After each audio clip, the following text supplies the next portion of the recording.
de que superar, por ser quien no olvida y no ha de olvidar, patria bandera y sentir nacional. Cumpliendo un sueño de niño estoy, cantando el nombre de Juan Perón, pues de mi tierra fue benefactor, y no seré yo quien lo olvide, no. Bueno, una nueva emisión de Renacimiento Nacional. En las últimas semanas hemos visto importantes jornadas de movilización popular. Ya había empezado a fines de diciembre, a fines del año pasado, en la movilización, en principio de delegados sindicales. Eso fue completamente desbordado, ¿no? Fue una movilización muy masiva a tribunales, ¿no? Hubo mucho más que delegados, hubo trabajadores. Luego la gigantesca movilización en enero, cuando se discutía por primera vez en la Cámara de Diputados la Ley Bases, así denominada, gigantesca concentración de la clase trabajadora argentina, convocada por CGT, por CTA, etc. Luego tuvimos la movilización en defensa de la educación pública, a la que concurrieron más de 1 millón de personas, una movilización gigantesca en la ciudad de Buenos Aires y en las principales ciudades de la Argentina. Y por último, el paro nacional del jueves jueves 9 de mayo, que fue una jornada muy importante de protesta. Hay una serie de movimientos de resistencia obrera muy grande frente a la ofensiva ultraliberal del gobierno de Milei. Se nota también que los mecanismos de conducción, las dirigencias sindicales, etcétera, que están a la altura de las circunstancias, al mismo tiempo son sobrepasados por la movilización popular. Las movilizaciones son mucho más grandes, ¿no? Nosotros vemos, a propósito de estas movilizaciones, una realidad política que no podemos dejar de soslayar. Si alguna vez hemos dicho que la crisis del campo popular y del movimiento nacional es en gran medida la crisis de conducción política de ese campo popular y de ese movimiento nacional, no podemos dejar pasar lo que ocurrió, por ejemplo, en la gran movilización en defensa de la educación pública, que fue una movilización donde hubo gente de todos los colores políticos, seguramente gente que votó al actual presidente, en fin, de todos los colores. Pero, ¿qué pasó ahí en esa movilización? Bueno, ocurrió que la oradora principal del acto fue una señora que me merece el mayor de los respetos, abuela de Plaza de Mayo, que incluso habló con el lenguaje de las sectas, el lenguaje de las minorías, el lenguaje que no entiende nadie más que el grupete que lo habla, el denominado lenguaje inclusivo, que es el lenguaje que excluye a los jubilados, a los trabajadores, a la gente del campo, a los pescadores, a los obreros de la construcción, etc. Bueno, que esa persona hablase en el acto universitario es como poner, o sea, a Joaquín Sabina de director de la Filarmónica de Berlín, digamos, con todo respeto, no cuaja ni cuadra. Ahora, eso se ve completado unos días después por una actividad más o menos frenética de Cristina Fernández de Kirchner, que ¿qué entendió? Entendió que esa movilización no la apoya a ella, que la deja afuera, que la descoloca, que es el pueblo el que está generando sus propios núcleos orgánicos de oposición ¿a qué? De oposición al régimen liberal. Entonces, Cristina hace un acto en Avellaneda, en la provincia de Buenos Aires, ¿no? Hay otro acto en paralelo que se estaba haciendo Kicillof, dicho sea de paso, ella lo sale a cortar a Kicillof, y busca ofrecerse como Puchinval, es decir, como objeto de las críticas de un gobierno que había quedado descolocado ante la movilización popular. Y Cristina sabe perfectamente que ella no tiene más del 25 o 30% de los votos con toda la furia, estoy exagerando, y que es absolutamente funcional al gobierno. Mientras la movilización de la clase trabajadora descolocó al gobierno, la rápida acción de Cristina para hacer actos y demás, recordemos que venía de mucho tiempo de silencio, lo que hace es ser funcional al gobierno, ¿eh? Se ofrece como blanco de las críticas. Con esto quiero decir algo que nosotros venimos sosteniendo, dilucidando y descifrando en los grandes temas nacionales como la deuda externa, Malvinas, Antártida, participación popular, verdadera democracia, etc. Quiero decir que el progresismo y el liberalismo son las dos cabezas de una misma serpiente. Esa serpiente que hace, ataca al movimiento popular, ataca al campo nacional, trata de evitar que surja una expresión genuina de pensamiento político y estratégico. ¿De qué? De esos intereses nacionales y de ese campo nacional. La última medida, que se apuran, como ven que la cosa no la controlan, se pusieron muy tensos, ¿no?, es convocar a las elecciones por el Partido Justicialista. Y va a ser lo mismo que las elecciones y las autoridades del PJ porteño, así sea el PJ Provincia de Buenos Aires o el PJ Nacional. Ellos salen a competir por un ámbito que está esencialmente muerto y sin significado. Cristina, entre otras cosas, pierde toda autoridad política y se va del favor popular porque ya desde el año 2011 no es capaz de desarrollar las fuerzas productivas ni de algún modo sostener un proceso de mejoras sociales. Más bien al contrario, la Argentina se va deteriorando, ella entra en contradicción con las fuerzas productivas, se transforma en una verdadera losa y desarrolla una iniciativa ideológica demoledora, progre, que no tiene nada que ver con la esencia cultural del pueblo argentino. Y eso la deja en la marginalidad y en los grupos, en la marginalidad política, es decir, en manos de una derrota muy fuerte, a manos del gobierno actual, y del político que representa a todo este anarcoliberalismo, que es el señor Milei. La continuidad política de Cristina y sus medidas, su apuro por ganar en el PJ y demás, son algo así como participar de las elecciones internas de los mencheviques antes de la Revolución de Octubre del 17. A nuestro criterio, toda esa oligarquía política, en términos generales, ¿no?, está liquidada y el pueblo argentino, a través de sucesivos actos, movilizaciones y demás, va a ir marcando la línea de desarrollo orgánico, político y estratégico. Para contribuir a esa tarea estamos empeñados a fondo. Desde ya, muchas gracias. Pues de mi tierra fue benefactor y no seré yo quien lo olvide, no. Bueno, bienvenidos a un nuevo programa de Renacimiento Nacional, el programa que conduce Hugo Melgarejo y que otros amigos y compañeros también participamos.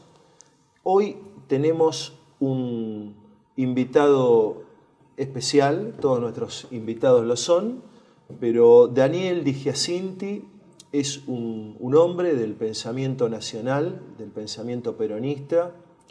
Durante muchos años trabajó junto a José María Rosa, un verdadero prócer en la historiografía y en el campo del pensamiento nacional.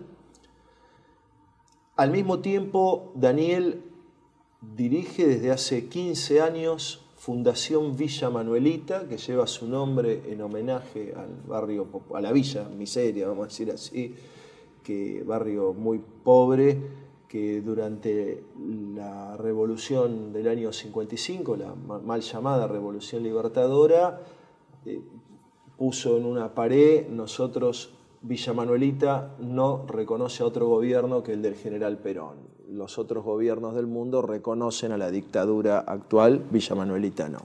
Entonces, en homenaje a ese pueblo, ese noble pueblo peronista, Daniel tiene la Fundación Villa Manuelita, donde realiza una tarea muy importante de adoctrinamiento, de formación de cuadros, de producción de material. Él mismo es autor de libros muy importantes que están aquí en la mesa, entre los cuales, bueno, él ha traído Las dos democracias, La batalla cultural del peronismo, La Constitución de 1974, Peronismo, Reforma o Revolución. En fin, es un pensador nacional al servicio de una causa muy grande, como diría el general Perón, y el programa promete ser bien interesante. Bueno, como diría Jorge Ginsburg, ¿no? Para romper el cubito, yo te haría una primera pregunta. Vos hacés una interpretación, a mi criterio, completamente correcta de comunidad organizada, porque la ves no solo como un método de conciliación y demás, de clases o de colaboración social, sino también como un pensamiento donde el poder del pueblo pasa al primer plano en la era histórica, sustituyendo, ¿no? Esa sería la visión del general Perón, a la democracia liberal y a las vanguardias y demás. Te quería empezar preguntando por tu visión de las dos democracias, de la democracia directa y demás. Sí, cómo no. Gracias por la invitación, primero. Muy amables. Sí, la idea que trabajamos fundamentalmente puede quedar sintetizada en el tema de las dos democracias. Porque en general lo que uno ve en la parte política argentina, que todo el mundo habla de una democracia y la asume como la correcta y que es donde hay que hacer política. Entonces yo apunto con las dos democracias justamente a avisar que el peronismo nada tiene que ver institucionalmente ni ideológicamente con la democracia liberal. Y por lo tanto, lo que el peronismo debe hacer, y bueno, quedó demostrado en la situación que estamos, porque en realidad lo que pasó acá es que ha habido un segundo que se vayan todos, que ha incluido al peronismo de una forma por primera vez, y que demuestra el agotamiento de un sistema político, que es una democracia que también nosotros la denominamos colonial, y justamente que es una democracia que hoy está utilizada como una herramienta de dominación política. Entonces nos dedicamos en la Fundación a tratar de analizar las dos formas democráticas, explicar cuál es la del peronismo, ver las diferencias para tratar de ordenar al movimiento nacional en una forma de hacer política que resuelva el tema colonial. Por lo tanto, esta idea de que el peronismo está en una misma bandeja de opciones con Macri en su momento y ahora con Milei, digamos, nosotros le queremos quebrar. O sea, el peronismo es un movimiento que debe pelear para construir una democracia distinta, que no es esta. Entonces la tarea sería explicarla, cuáles son las diferencias. ¿Qué tal? Justamente el general Perón en el modelo argentino plantea que si no se especifica el tipo de democracia al cual aspiramos, la cuestión es incompleta. Absolutamente. Sí. Por ejemplo, la comunidad organizada, en realidad, es la organización de la creatividad del pueblo. O sea, el peronismo lo que plantea es un hecho revolucionario. Podríamos decirlo así: las instituciones que hoy conviven con nosotros fue la respuesta lógica a incorporar a la toma de decisiones políticas a la burguesía. Perfecto. Dejando atrás el derecho divino de los reyes y demás. Tuvo su momento histórico, su desarrollo, su pico, digamos, y ahora la decadencia. Lo que plantea Perón, porque cuando él lo mandan a Europa ahí, cuando está por salir despertar la Segunda Guerra Mundial, lo mandan de observador, lo mandan ahí medio de espía, y la interpretación mía es que Perón lo que ve ahí, que le llama la atención, es que los movimientos políticos que están enfrentándose en Europa, digamos, tienen una característica muy especial, que era lo masivo. Claro. Normalmente la política se hacía en mitines, cosas muy reducidas, profesionales. La incorporación de las la masas, política. ¿No? Y de repente, claro, él ve la erupción de las masas, claro. En la Revolución Rusa, en el fascismo, en el nazismo también, inclusive en los movimientos de Inglaterra. O sea, hay una aparición de la masa que a él le hace ver que viene otra revolución. Porque ahora hay que incorporar a la masa a la toma de decisiones políticas. Porque en realidad la política es poder que solamente te lo da la confianza del ciudadano si se siente representado. Entonces, lo que ve Perón es que hay un hombre nuevo. Producto, hay un sujeto nuevo. Exactamente, producto de lo que era en aquella época la revolución tecnológica, que era la radio y el cine, digamos, fundamentalmente. Entonces, para mí una percepción extraordinaria, él dice, bueno, hay que ver cómo organizamos esta nueva representación ciudadana para que el hombre de hoy tenga confianza en el Estado, en la dirigencia política, porque ese es el poder. Solamente porque no se sentía representado en las instituciones que existían hasta entonces, ¿no? Que, como bien vos decís, respondían a otro momento histórico, a otra lógica. Por ejemplo, no existía el trabajador industrial cuando se produce la Revolución Francesa. Por ejemplo. Entonces, la aparición fuerte después de la Segunda Revolución Industrial de las masas trabajadoras, ¿no es cierto? Eso no tenía representación en el nivel de lo político, ¿no? Le sumo a eso que el 90%, más del 90% de los pueblos eran analfabetos y no tenían información política para tomar ninguna decisión. Porque, bueno, había que esperar que fueran con el laúd de pueblo en pueblo a cantar, a ver qué pasaba, digamos.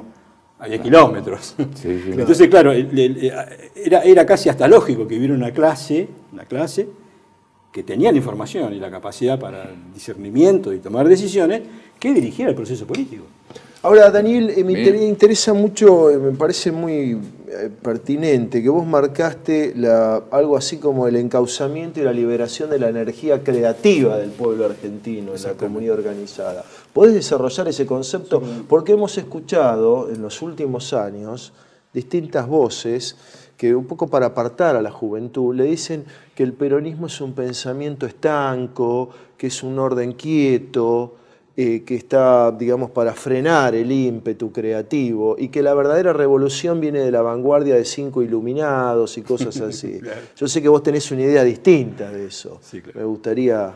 Bueno, lo primero, el peronismo es una filosofía. Es humanista. O sea, que cree en el hombre. Pero cree en el hombre en serio. O sea, cree que el hombre es portador de una capacidad moral y ética que le permitiría, a partir de ahí, construir una postura política concreta. Y cuando yo digo construir, me refiero a que una de las cosas más difíciles que tiene el peronismo es esta idea, porque la política, digamos, que va a romperla o que intenta romper la comunidad organizada, es una política ordenada desde lo ideológico, como era lógico.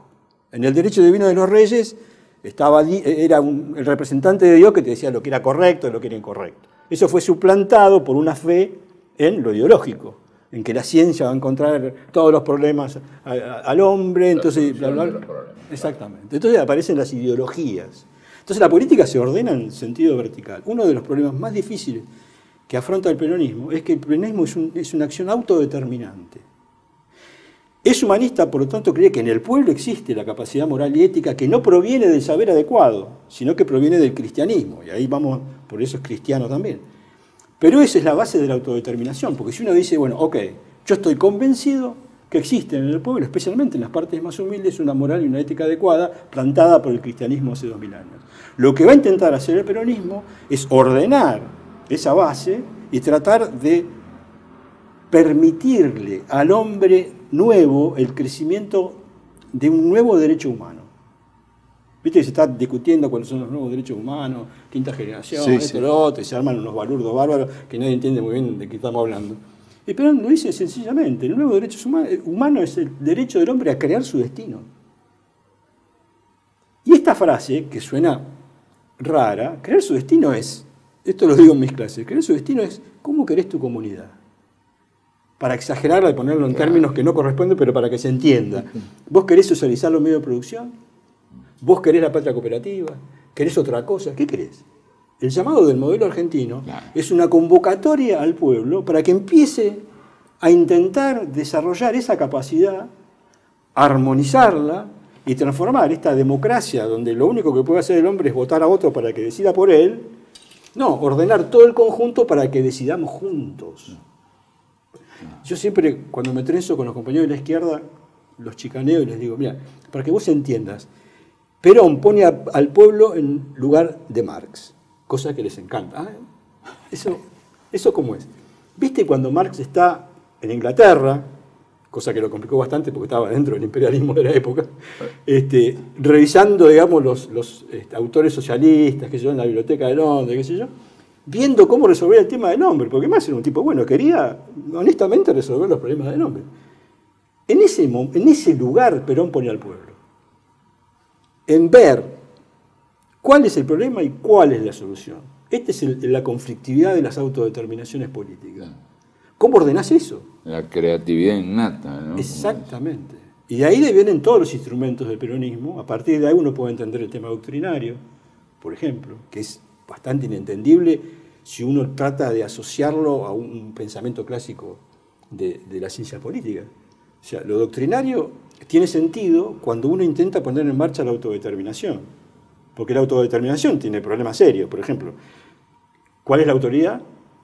Si todos tenemos que ir participando y qué sé yo, tenés un problema de autoridad y un problema de identidad. Porque vos, al ubicarte ideológicamente, rápidamente la identidad aparece. Puede ser socialista, comunista, qué sé yo, liberal, lo que sea. Eso te ordena, te da una organicidad bastante fuerte y es vertical. Y la identidad del peronismo, ¿cuál sería? Que vamos a una plaza y hacemos una asamblea, a ver qué quiere uno, qué quiere el otro.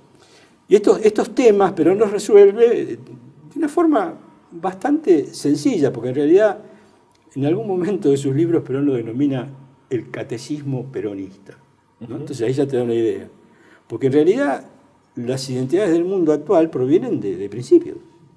Si el mundo está dividido en Oriente y Occidente, cada uno con sus principios, y que han generado, mira, dividieron al mundo en dos, o sea, que son fuertes en el sentido identitario. Lo que intentó Perón para ordenar el proceso creativo es gestar una serie de principios comunes para que todos, como decía él, tengamos una misma forma de pensar. Pero no de actuar, sino de pensar. En general, es como una concepción. Es una unidad de concepción. Es tener un mismo lente para ver la realidad y tener una tabla de valores común.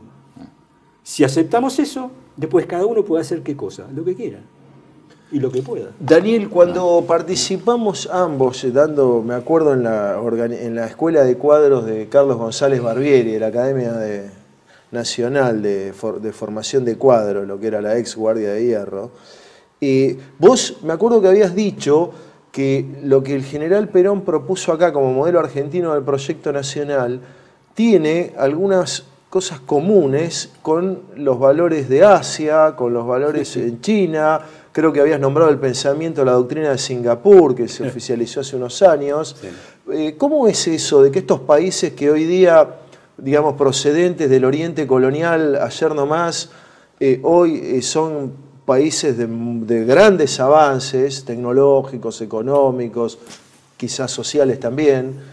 ¿Cómo es que tienen algo similar a lo que propuso el general Perón? ¿Qué significa esto que vos dijiste? El problema es que este proceso de autodeterminación en Occidente tiene que luchar contra miles de años de ideologías que ordenaron todo el sistema político.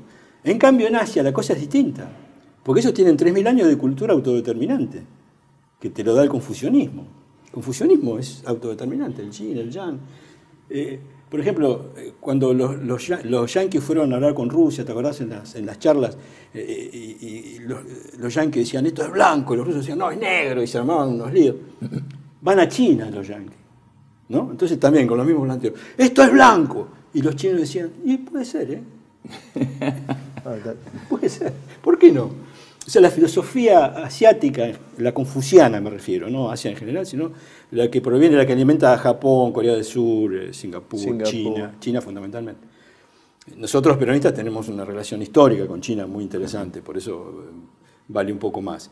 Pero en realidad lo que le da la armonía social a todos esos países amén de las instituciones políticas en las cuales quedaron, tienen historias culturales distintas, pero para mí la armonía social se lo da el confucianismo.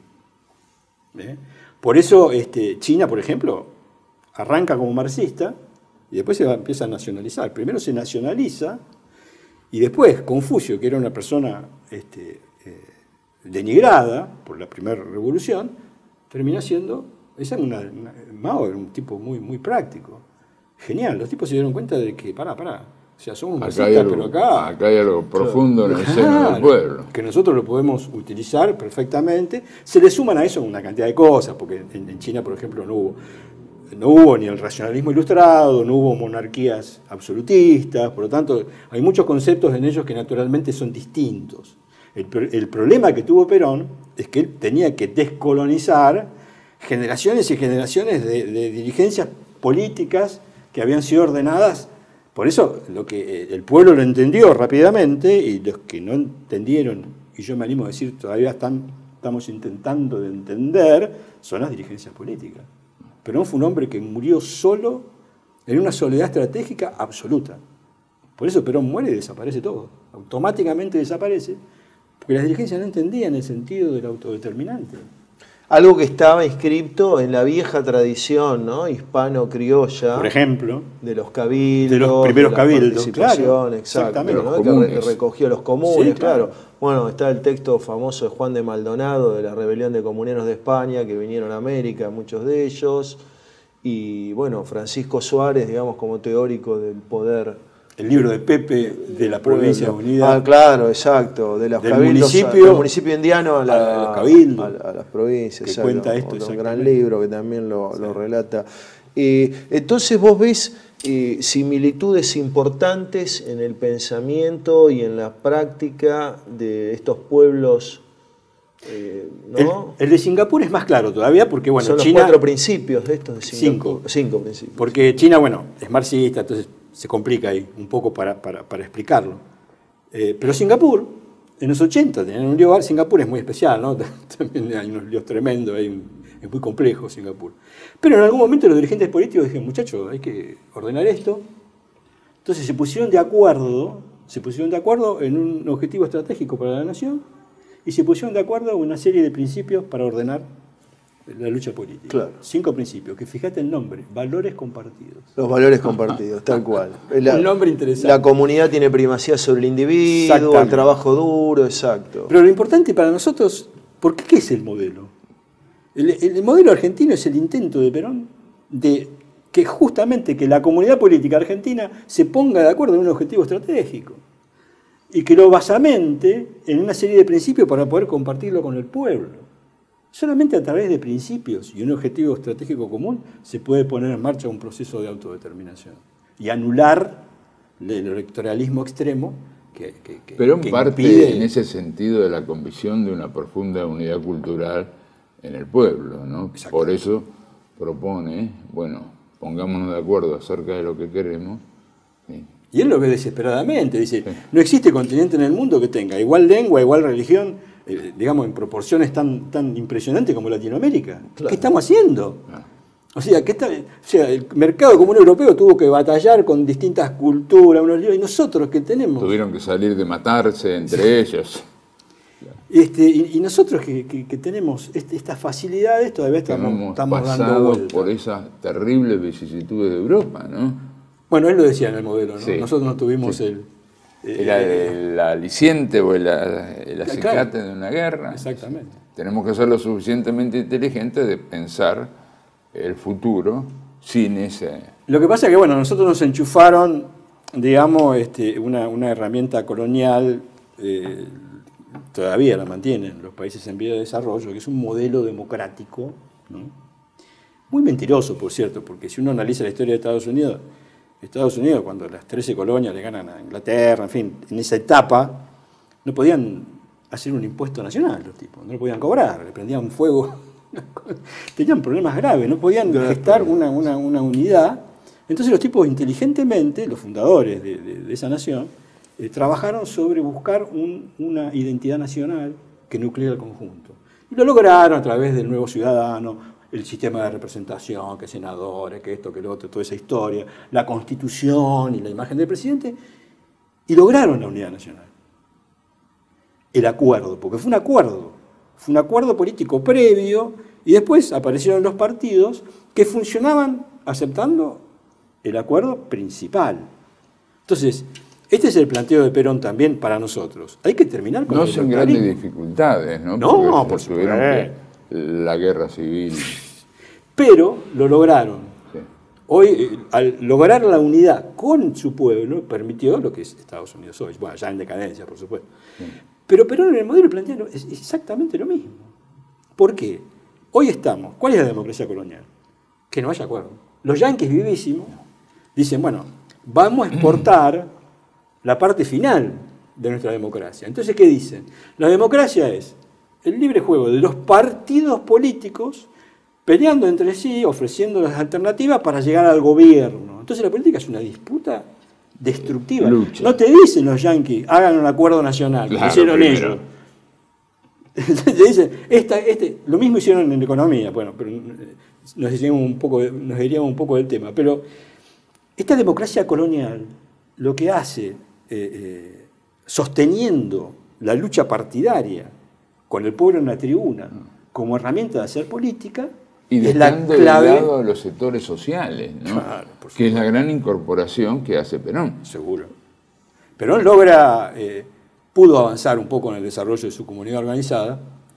Lo que plantea es que la organización política del pueblo es el ordenamiento, la cristalización de las solidaridades crecientes. Dice Perón, bueno, el eje de nuestra orgánica política tiene que basarse en permitir al pueblo tomar decisiones para poder ser solidario con el conjunto, romper el individualismo.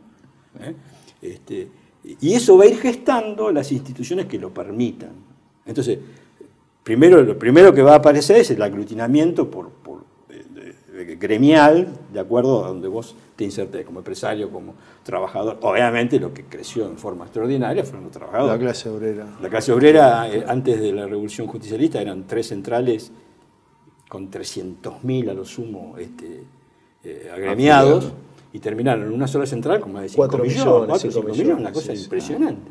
Ahora, ahí, ese es el problema de Perón. Perón insistía en que esa solidaridad creciente había que acompañarla en términos políticos, con una dirigencia capaz que comprendiera el proceso y que fuera gestando ese desarrollo. Entonces Perón logra, podríamos decir, el primer plan quinquenal del desarrollo de los gremios, hasta que se terminan uniendo todos. Estamos hablando de la época de Espejo, 51, por ahí. Y entonces Perón pasa a la segunda etapa, porque dice, lo que hemos logrado con esta primera etapa es el desarrollo de la conciencia de nuestro pueblo, que ya se empieza a aglutinar naturalmente en gremios. Lo que hay que hacer ahora es la segunda etapa, que esa conciencia se transforme en una acción solidaria que despierte el segundo escalón, que es el desarrollo de la solidaridad nacional. Ahí se frenó. ¿Sí? Hubo varios intentos, el Congreso de la Productividad, por ejemplo, pero los muchachos, todos, los empresarios y los trabajadores, lo tomaban como una paritaria ampliada. Y Perón lo que quería en realidad, o con los consejos socioeconómicos, por ejemplo, lo que él quería es que cada una de las partes tuviera el compromiso de ceder los intereses sectoriales ante los intereses de la nación. Concretamente, eso es lo más por difícil. ejemplo, concretamente en el modelo le dice a los trabajadores, a las organizaciones sindicales, trascender largamente la discusión por condiciones de salario y dar su propia versión de la nación a la que se aspira.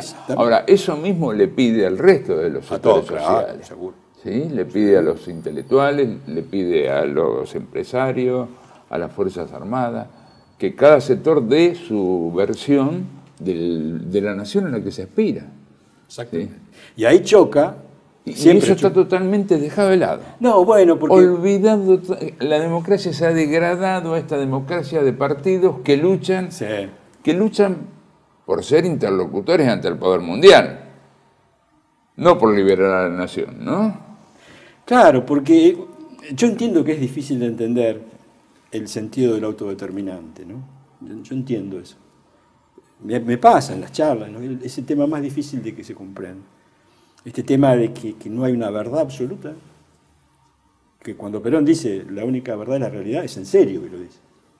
Entonces yo me tengo que, por eso dice Perón, las organizaciones políticas tienen que tener un grado de objetividad absoluto. Mao tenía el famoso apotegma, que lo retomó Xi Jinping y Deng Xiaoping incluso, que era ver la verdad en los hechos. Exactamente. Sí, la única verdad de la realidad está en sintonía. Hay una coincidencia. Hay una sintonía profunda. Sí. Y hay un famoso discurso de Xi Jinping que se puede sintetizar en doctrina, teoría y forma de ejecución. Es exactamente lo mismo. A lo chino, ¿no?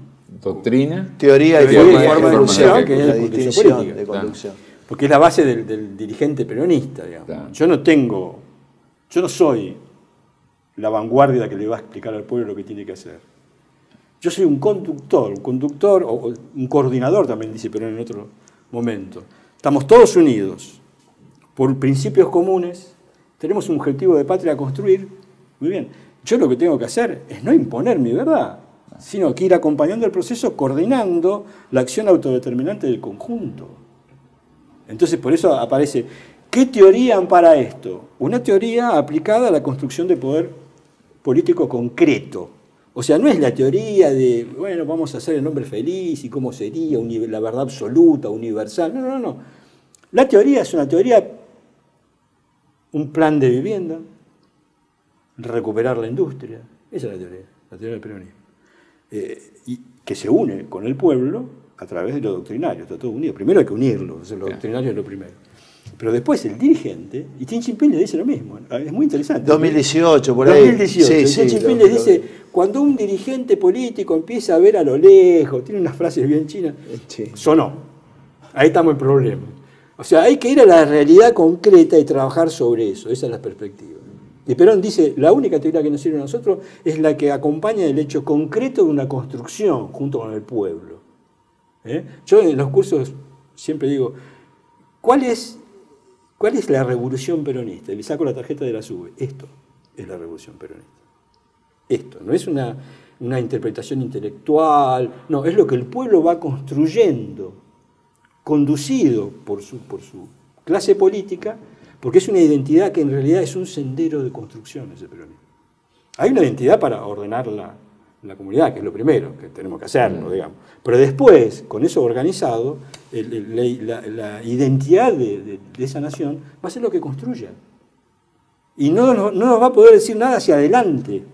No es algo que vos decís, esta identidad, ahora entiendo, entonces que va a pasar esto, va a pasar... No. Es una identidad que ordena una construcción, y la construcción, ese sendero que vos vas regando, es lo que te identifica. Bueno, promediando la entrevista a Daniel, pasamos a un breve corte técnico que aquí nos están pidiendo. TLV1 se complace en anunciar que estará transmitiendo en su canal TLV1 Clips valiosos programas emitidos antes de la censura sufrida. El lienzo prohibido, El revés del derecho, Combates por nuestra historia, Disenso, Historias de Malvinas, entre otros que podrán encontrar en este enlace.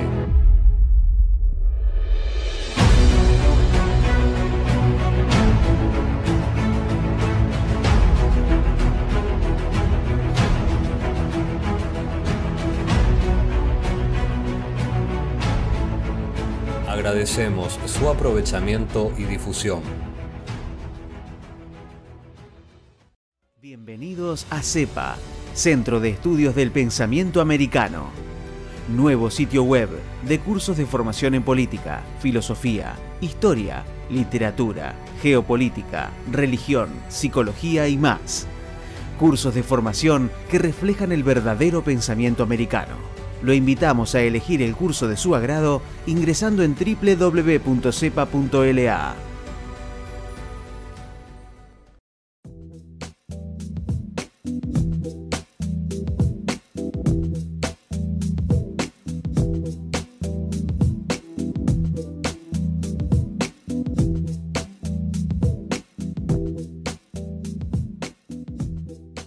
Decir siempre la verdad primero tiene un precio. Dependemos de tu ayuda. TLV1, toda la verdad primero.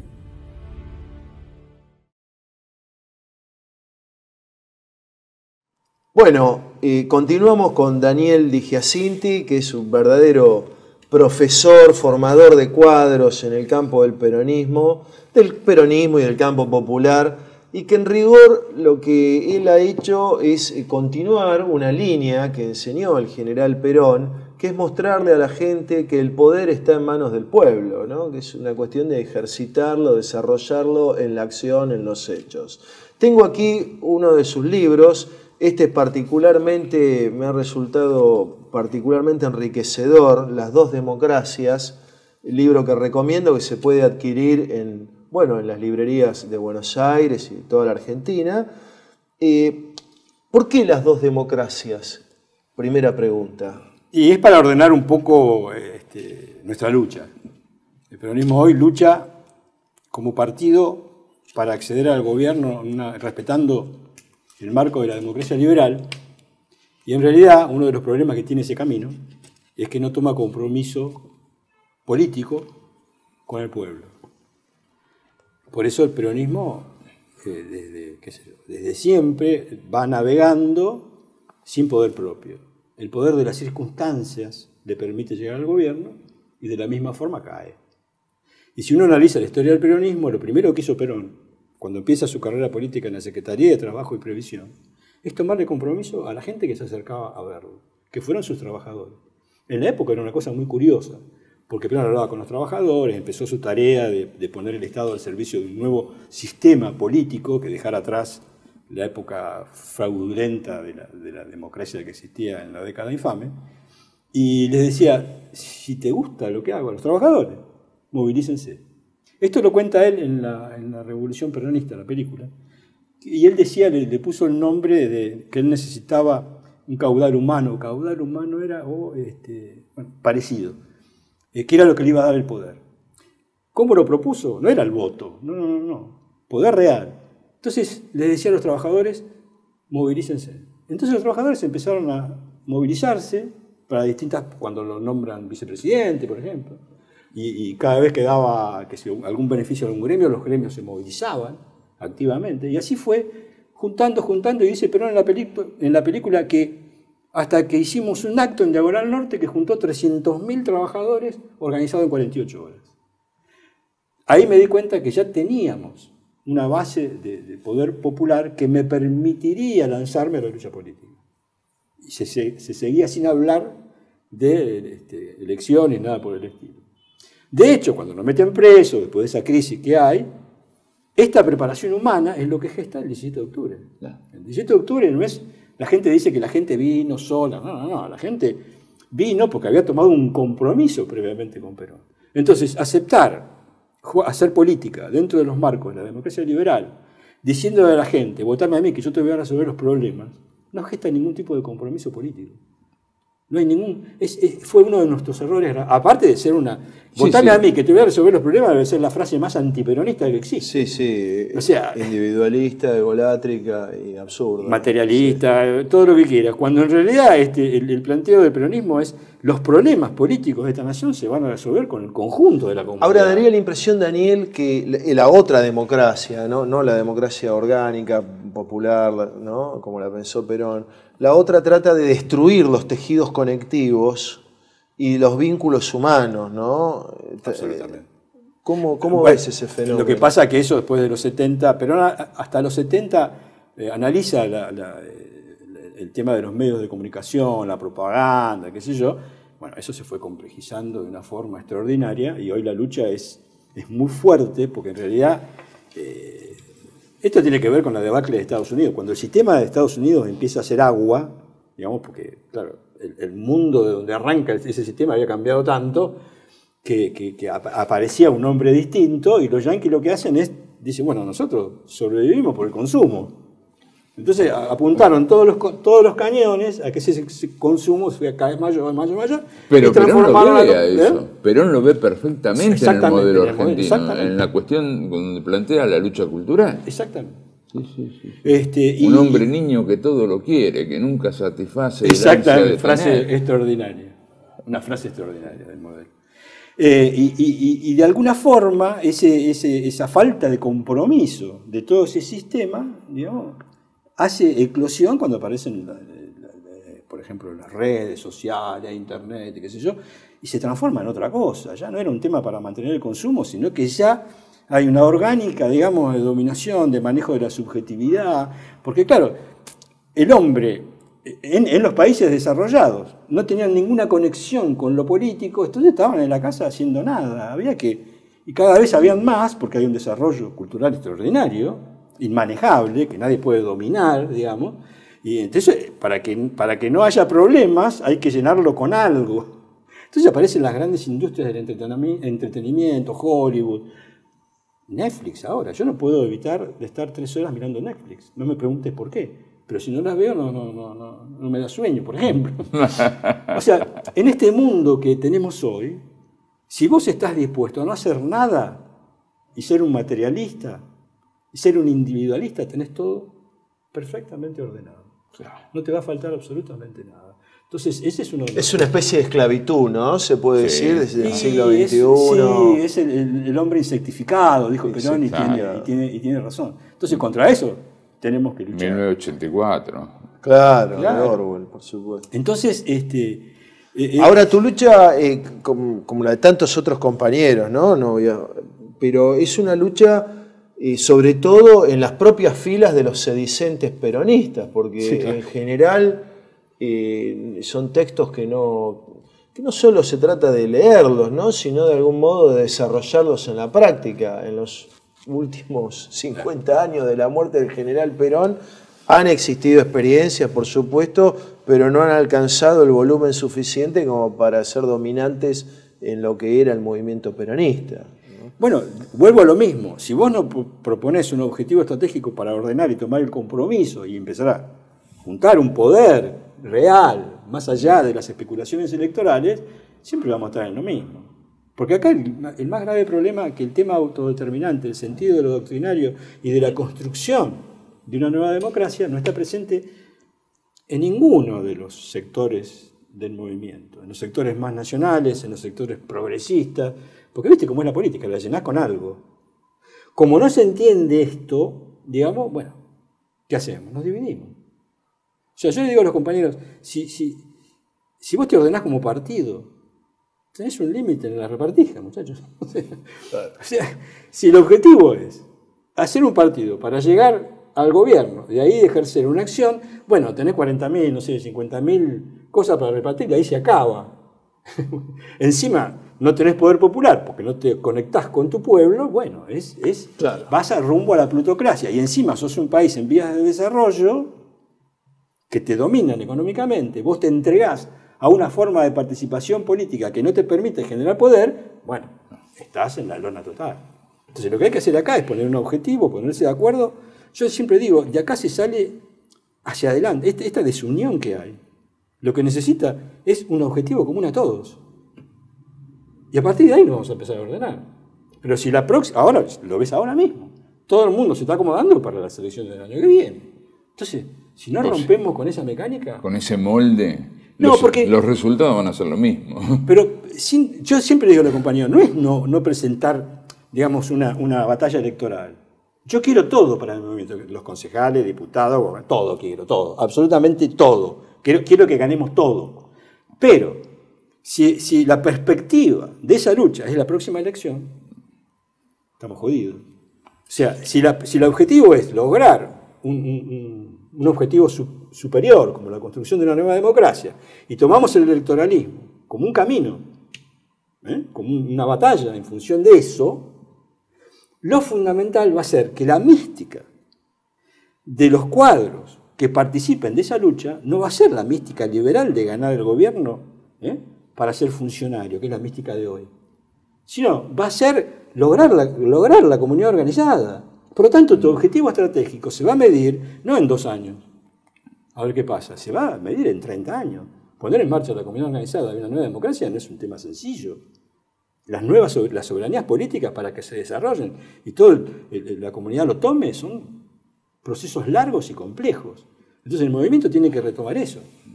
Que se ganan primero en la mente de la gente. Absolutamente.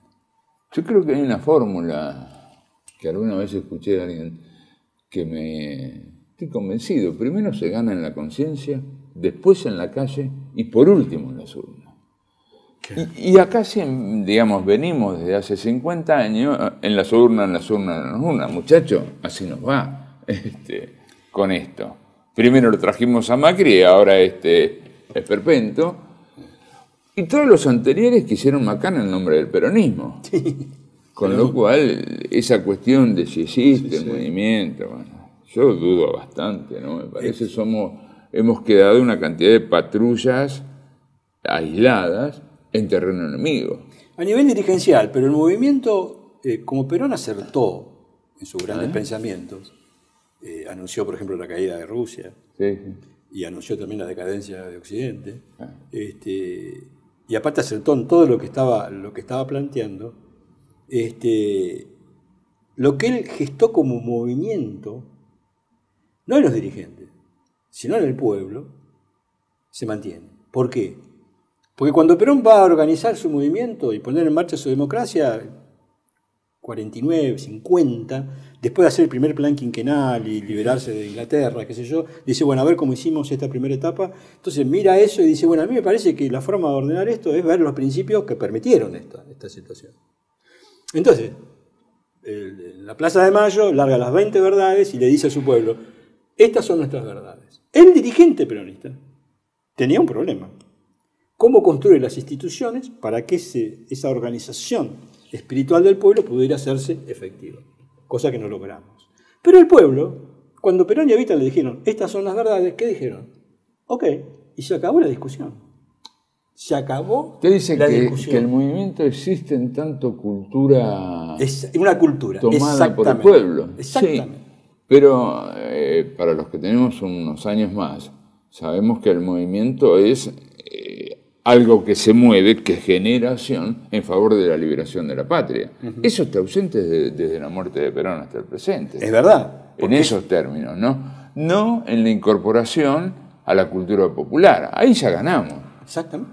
Ahí ya ganamos. Eso está en el seno del pueblo. Exactamente. Esperando que alguien lo haga poder. O sea, que alguien lo haga movimiento, porque no, ¿cómo vamos a pensar en un movimiento que no se mueve? No existe. Yo creo que se mueve como una ameba hoy, pero sigue siendo esa cosa, porque el pueblo, como vos bien dijiste y comparto plenamente, transformó en cultura. Evita le dijeron, estos son los principios, se acabó la discusión y se transformó en una cultura. Lo que tiene a favor eso es que una cultura es muy difícil de hacer desaparecer. Que en rigor, digamos, el general dijo varias veces también en el modelo que él es un intérprete del ser del pueblo y le devuelve al pueblo en una forma elaborada lo que en el pueblo está en una forma viva, digamos, ¿no? Por eso su fuerza. Como desde la muerte de Perón hasta el presente no hay nadie que lo haga, yo dudo acerca de la existencia del movimiento. En esa no acerca de lo que anida en el seno del pueblo, que es, entre otras cosas, la incorporación de lo último que ha generado la nación, que es el peronismo. Eso está. Y sigue creciendo. Esto es lo interesante. Y tenemos que ir confiados en que está. Porque si no creemos que eso está, nada sirve. Pero fíjate vos, yo confío plenamente porque no ha habido errores dirigenciales por cometer. Hicimos todo mal. Tenemos una historia de errores, de lo que quieras. Ahora, porque yo digo, los dirigentes peronistas intentan hacer lo que yo estoy absolutamente convencido que los dirigentes peronistas intentan repetir lo que Perón quiso hacer. Como no entienden, para mí, humildemente lo digo, el trasfondo de la comunidad organizada, de la autodeterminación, terminan haciendo un montón de macana. Pero alimentan, ¿cómo te puedo decir? Culturalmente algo que se mantiene. Porque siempre terminamos hablando de Perón y de Perón. Lo mal interpretamos, pero siempre está la figura de Perón. Y el tema es así, cuando los dirigentes hacen alguna macana y salimos del poder, digamos, es también una forma de avanzar, porque es también una experiencia para los dirigentes políticos peronistas. Ya hemos liquidado varias generaciones de dirigentes políticos, ahora otra más. Pero fíjate vos cómo es el proceso. Néstor y Cristina incorporaron a la lucha política a las nuevas generaciones. Y yo veo una evolución, porque yo les doy charlas, entonces veo una evolución de los muchachos que aparecieron en la época de Cristina con la CLO, arrancaron por ahí, los delirios, pero viste que es lo popular, una mezcla, un desastre, un desastre. Pero fíjate vos, hoy estamos en pos la CLO. Te lo dicen ellos, los ideólogos de la cámpora se consideran pos la CLO, ya la CLO no funciona, como no funciona. Y pos la CLO arrima, reivindican a la comunidad organizada, por ejemplo, y conducción política. Esto es, me estoy refiriendo a Damián Celsi, que es el ideólogo de la cámpora. Es muy interesante, proviene de un marxismo extremo para los análisis, ¿no?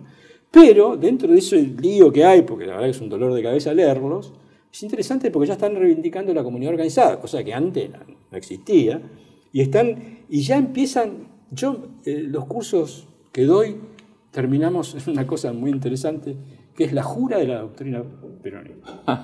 La jura. Se jura. Lo tuyo es un sacerdocio, con la gente con la que te juntás. Pará que te cuento.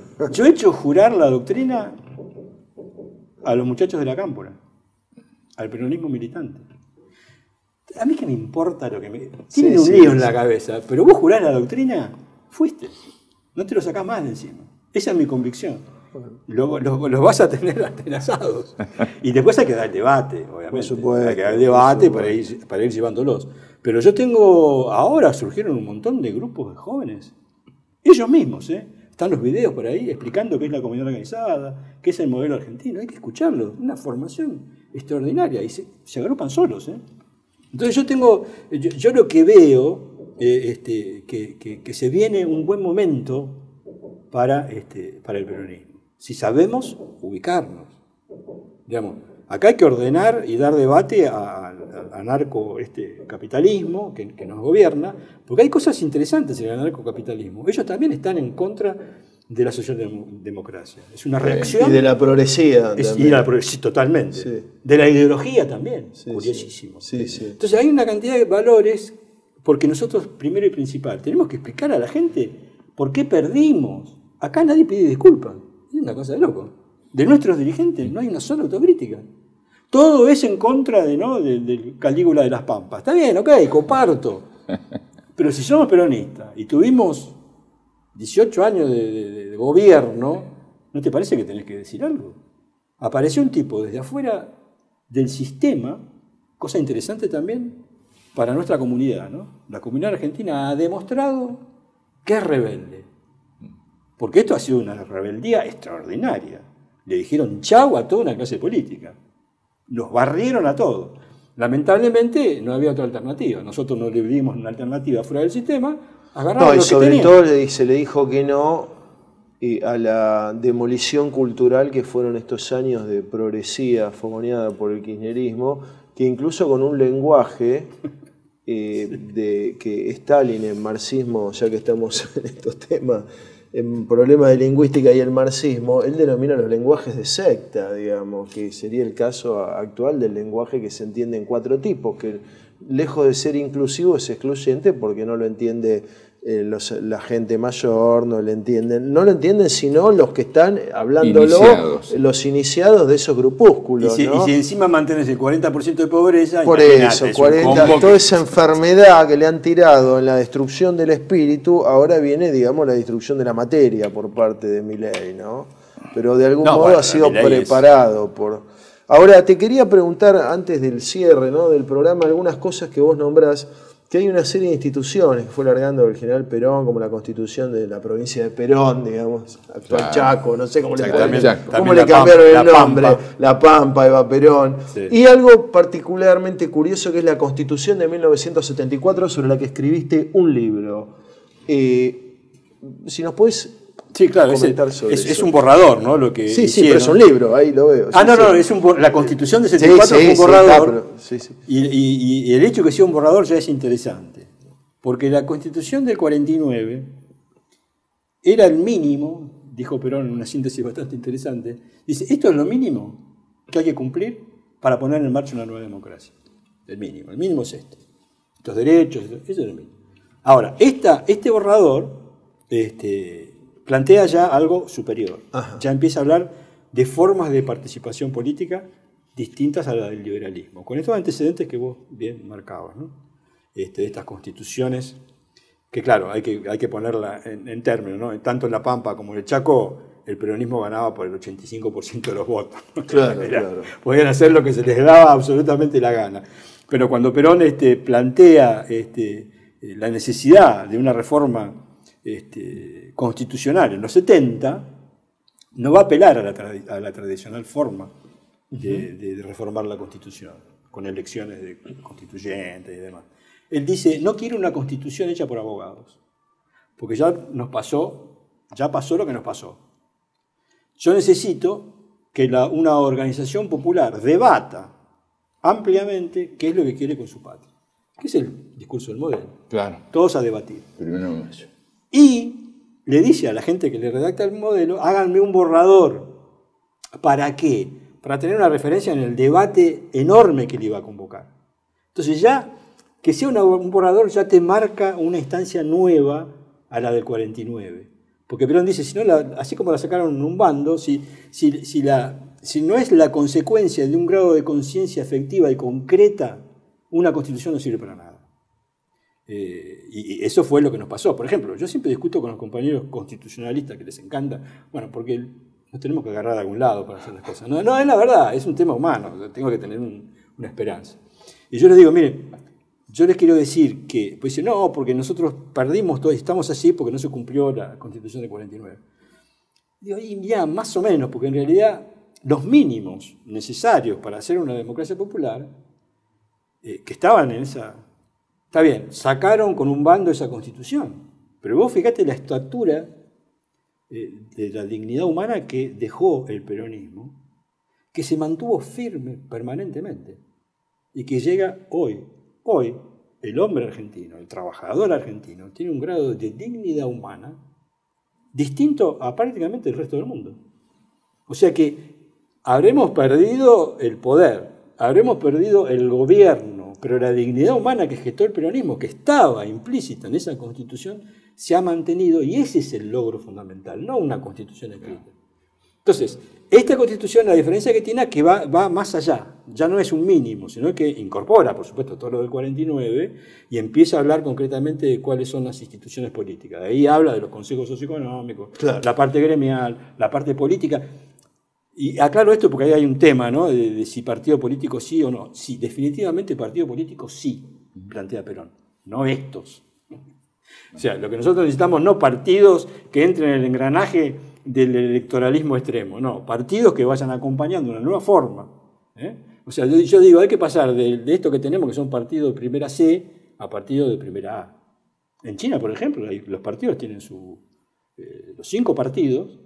De los cuales convengamos que hay uno... No, bueno, porque ellos tuvieron otra que forma... tiene 100 millones de afiliados, sí, claro, aproximadamente. Pero mantuvieron los 5 partidos y participan, porque la idea de los partidos es, digamos... que contribuyen a la discusión consultiva, más bien, ¿no? No, porque la idea es, digamos, una democracia, cualquier democracia, digamos, tiene problemas coyunturales, que va a haber momentos de contracción económica, como va a haber momentos de expansión económica, va a haber momentos que no sabemos lo que va a pasar. Entonces, de alguna forma, hay un ordenamiento de una política constructiva que le van a dar el pueblo en una acción de gobierno, pero también tiene que haber un debate en el plano de lo filosófico, de lo ideológico bien entendido, de una construcción que la van a dar los partidos políticos. Pero tienen, no estos, que están metidos en un vanguardismo, deseos liberales o de izquierda progresista, para pelear y agarrar el poder y después imponer la visión al resto del pueblo, sino partidos que hagan primero, se pongan de acuerdo en un objetivo estratégico como nación, que después desarrollen los principios que gestaron ese acuerdo y que lo bajen al pueblo, para que todo el mundo sepa qué es lo que estamos construyendo. Y en esa dinámica, trabajar. Habrá momentos para partidos, digamos, de una característica y momentos para otra característica, porque el tema del justicialismo, esto es también interesante, cuando llegue el momento del pueblo organizado políticamente, es desaparecer. Perón tiene una frase que es así. La comunidad organizada es principio y fin del justicialismo. Después es el pueblo. El pueblo, los nuevos partidos políticos, lo que se vaya gestando. Digamos, esa es un poco la idea. Lo que pasa es que, bueno, nosotros tenemos que... Estamos en una etapa de toma del poder. El peronismo tiene que plantearse la toma del poder. ¿Qué es la toma del poder? Bueno, primero, que aparezca el enemigo. El enemigo no es un partido político que no coincide lógicamente. No. El enemigo es el que mantiene una forma de participación democrática que impide la elevación de la cultura social del pueblo. Ese es nuestro enemigo. Entonces, y a partir de ahí nos tenemos que ordenar. Todo aquel que esté en contra de esto es nuestro enemigo, porque la única forma que tenemos para liberarnos es de ordenar una nueva democracia que justamente propugne lo contrario de eso, que eleve la cultura social, porque el mundo se va a hacer cada vez más complejo, el mundo se va a hacer cada vez más veloz. Estamos en una carrera de transformación cultural extraordinaria. Si no logramos instituciones políticas que permitan la maduración colectiva de la cultura social, vamos a estar en graves problemas, ¿no? Entonces, bueno, yo creo que... Se van a agravar los que ya tenemos, digamos, ¿no? Sí, va a estar complicadito. Los Pero últimos datos son cada vez peores para la Argentina. Sí, lo que está haciendo este hombre... Ahora, es muy interesante lo que está pasando en Argentina. Lo que está aguantando la gente es cómo nosotros no pudimos convocar a ese espíritu. Lo que está aguantando la gente es una cosa impresionante.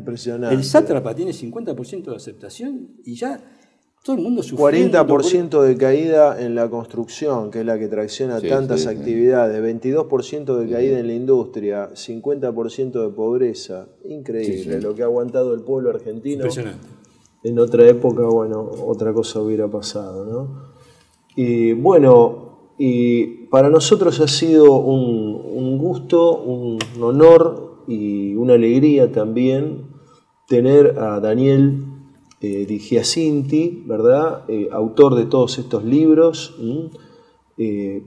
director de la Fundación Villa Manuelita, un hombre del pensamiento nacional y además un hombre que ha acompañado esa visión que tuvo el general Perón, que es la visión de la comunidad organizada y de la democracia popular, la democracia orgánica, la democracia directa, que naturalmente se opone a la democracia colonial, que es la que padecemos. Desde ya, muchísimas gracias, Daniel, por tu presencia. Para nosotros ha sido un gusto. Para mí también, lo mismo digo. Muchísimas gracias. Gracias a vos. Buenas tardes. Con este resiste que supe heredar, por ser quien no olvida y no ha de olvidar, patria, bandera y sentir nacional. Cumpliendo un sueño de niño estoy, cantando el nombre de Juan Perón, pues de mi tierra fue benefactor y no seré yo quien lo olvide, no.